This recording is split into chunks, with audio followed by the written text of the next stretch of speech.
በስመ አብ ወወልድ ወመንፈስ ቅዱስ አሐዱ አምላክ አሜን። መጽሐፈ ጥበብ ኢያሱ ወዲ ሲራክ ምዕራፍ 6 ፈታው እምበር ጸላኢ ኣይትኾን ክፉእ ስም ከምቲ ንኽልተ ዝመልሓሶም ሓጣን ዝገባእ ውርደትን ተግሳጽን እዩ ዘስዕበልካ። ብስምዒት ተደፊእኻ ንገዛእ ርእስኻ ሓፍሓፍ ኣይትብል። እዚ ከም ጠላዕ ብዕራይ ኣብ ክልተ ክትርትረካ እዩ። ቆጽላ ከም ዝወደት ፍረኣ ከም ዝረገፈት ከተነቅጽ ከም ዝተሓደገት ኦም ክትኸውን ኢኻ። ክፉእ ኣመል ንዝሓዞ የጥፍኦ መፍቶ ጸላእትኻ ይገብሮ። ሓቀኛን ሓሳውን ኣረኽቲ ዕርክነት ጥዕም ዘረባ ፈተውቲ የብዝሐልካ። ልዙም መልሓስካ ኣቅድሚ ብዙሓት ተፈታዊ ገብረካ። ምስ ብዙሓት ዕርክነት ይሃለኻ ምኽርኻ ግን ካብ ሽሕሲ ምስ ሓደ ጥራሕ ይኹን። ዓርኪ ክትገብር እንከለኻ ከይፈተንካ ኣይተተዓራረኽ። ቀልጢፍካ ኣይትእመኖ። ከመይ ንገዛእ ርእሱ ምእንቲ ከጥዕሞ ጥራይ ዘተዓራረኽ ኣለው። ፀገም ምስ ኣጓናፈካ ግና ካባኻ ይሃድም። ተሰልቢጡ ጸላኢ ዝኸውን ባእሲ ከም ዘለካ ኣሳጢሑ ዘሕፍረካ ዓርኪ እውን ኣለው። ካብ መኣድኻ ዘይፍለ ኣብ መዓልቲ መከራኻ ግና ምሳኻ ዘይቐውም ዓርኪ እውን ኣለው። ምስ ሃፍተምካ ማዕሬኻ ይስራዕ፣ ንኣገልገልትኻ ድማ ብትብዓት ይእዝዞም።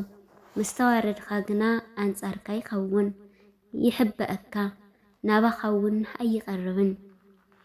ካብ ጸላእትኻ ረሓቕ፣ ካብ ፈተውትኻ ድማ ተሓለው። እሙን ፈታዊ ከም ጽኑዕ ዋልታ እዩ። እቲ ሓደ እሙን ዓርኪ ዝረኸበ ብዙሕ ሃፍቲ ከም ዝደለበ እዩ። ከም እሙን ዓርኪ ኽቡር ነገር የልዎን፣ ንኽብሩ ድማ መመዘኒ የብሉን። እሙን ዓርኪ ምሉእ ጥዕና ከም ዝህልወካ ዝገብር ፈውሲ እዩ። ከምዚ ዝበለ ዓርኪ ዝረኽቡ ከዓ እቶም ንእግዚኣብሔር ዝፈርሑ እዮም።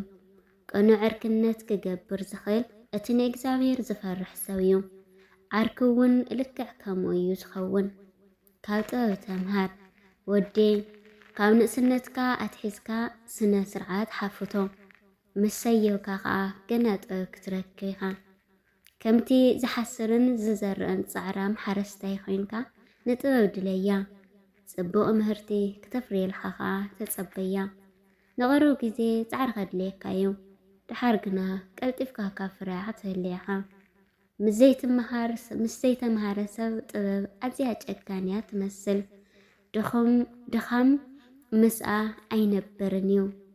ንሳ ክትፍትኖ ከም ሓደ ከቢድ እምኒ ሓይሊ ክትጽዕኖ እያ። ንሱ ከዓ ከይዶንጌ ክድርያ እዩ።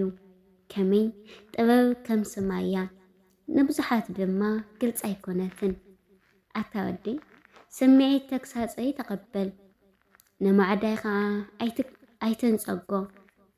ንእግርኻ ብመቑሕ ጥበብ ሰሮ፣ ነርዑት ከዓ ኣብ ክሳድካ ጻዕኖ።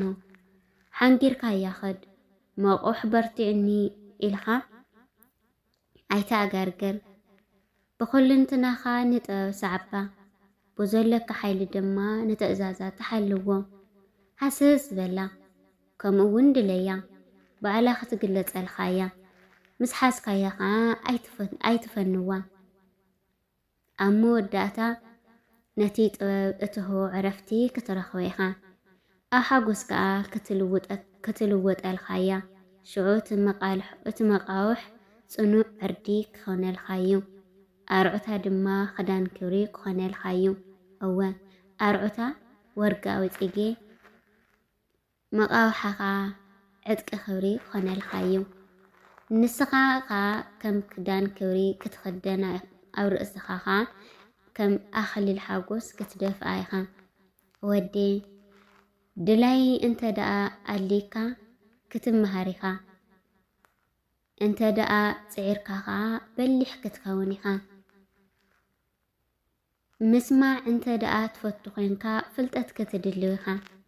ንኽትሰምዕ ጽን እንተ ደኣ ኢልካ ጥበኛ ክትኸውን ኢኻ። ናብቲ ዓበይቲ ሰባት ዘከብሉ ቦታ ኸይድ። ነቲ ፈላጥ ኣልል እዩ፣ ምስኡ ከዓ ልገብ።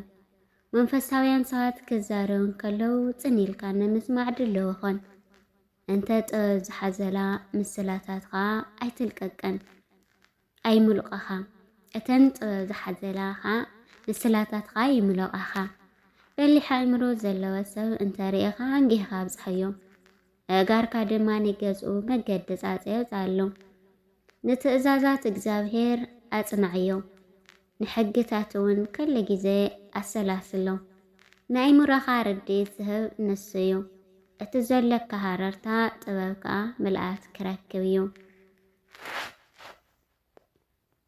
ምዕራፍ 7 መዕዶታት ክፉእ ዘበለ ኣይትግበር ክፉእ ከዓ ኣይክበጽሐካን እዩ ካብ ሓጢኣት ርሓቕ ንስ ድማ ካኻ ክርሕቕ እዩ ወዲ እታ ምድሪ 7 ዕጽፊ ፋዳ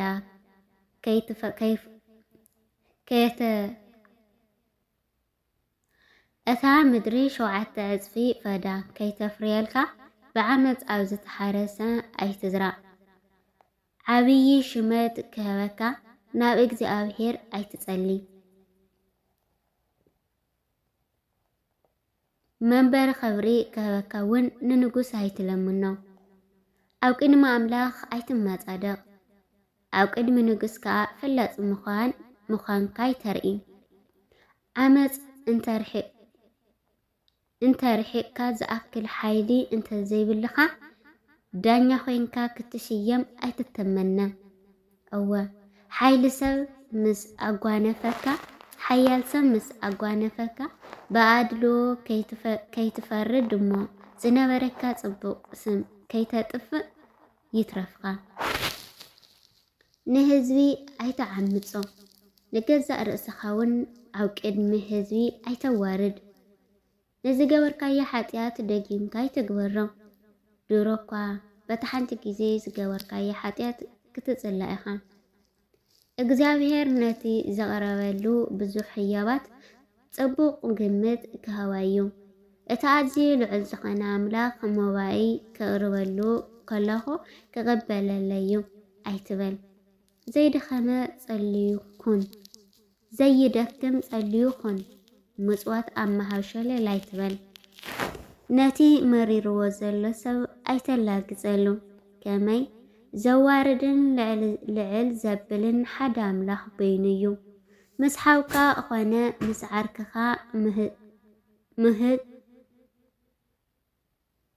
ምስ ሓውካ ይኹን ምስ ዓርክኻ ምህዝ ኣቢልካ ሓሶት ኣይትዛረብ ልምዲ ሓሶት ዘምጽኦ ረብሓ የብሉን እሞ ሓሶት ዝብልዎ ንኸይትዛረብ ተጋደል ኣብ ማእኸል ጉባኤ ዓበይቲ ሓጠው ቀጠው ንኸይትዛረብ ኣይትተንስእ ክትጽልይ ከለኻ ከዓ ምድግጋም ኣይተብዝሕ ልዑል ኣምላኽ ዝህበና እዩ እሞ ጻዕሪ ዘለዎ ስራሕ ወይ ዕዮ ማሕረስ ኣይትጽላእ ኣብ ኣኸባ ሓጢኣተኛታት ህዝቢ ኣይትጸንበር መጻእቲ እግዚአብሔር ቀልጢፉ ከም ዝመጽእ ዘክር መጻእቲ ሓጣን ሓውን ሓሰኻኒ እሞ ኣዚኻ ትሕትኩን ምስ ካልኦት ዘለካ ሕብረት ንፈታዊኻ ምእንቲ ገንዘብ ኣይትጥለሞ እወ ምእንቲ ኣብዚ ዓለም ዘሎ ወርቂ ኢልካ ነቲ ናይ ሓቂ ሓውካ ኣይትጥለሞ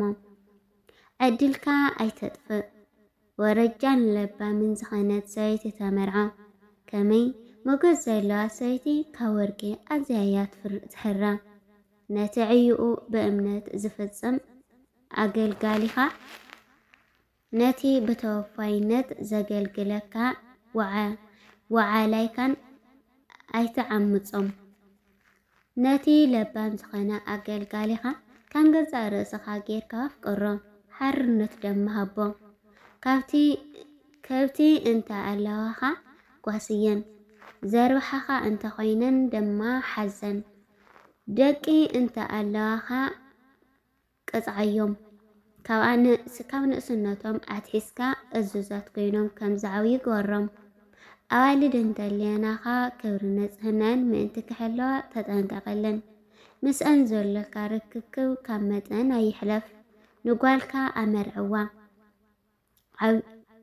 ዓብይ ጉዳይ ከም ዝፈጸምካ እውን ፍለጥ ገናኸ ንለባም ሰብ ሃባ እተሐጉሰካ ሰበይቲ እንተ ኣልያትካ ኣይትፍትሐያ ትደልያ እንተ ኮይንካ ግና ኣይትእመና ተጸልአ እንተ ኮይንካ ግና ኣይትእመና ንወላዲኻ ብምሉእ ልብኻ ሕውሮ ነታ ብኸንደይ ፃዕሪ ዘወለደት ጋዲኻ ከዓ ኣይትረስዕያ ካብኦም ከም ዝተወለድካ ዘክር ምስ እዚ ንኣኻ ዝሃቡኻ ውህወት ዝመዛዘን እንታይ ሙሳ ክትምልሰሎም ትኽእል ንእግዚአብሔር ብኹሉ እንተነኻ ፍርህዮ ንካህናቱ ከዓ ኣኽብሮም ንፈጣሪኻ ብኩሉ ሓይልኻ ፍቅሮ ነቶም ኣገልገልቱ ድማ ኣይትሕደጎም ንእግዚአብሔር ፍርህዮ ንካህን ኣኽብሮ ከምቲ ዝተኣዘዝካዮ ድማ ብፅብሒቱ ማለት ብኽሪ እቶትኻን ኣብ ክንዲ ሓጢአት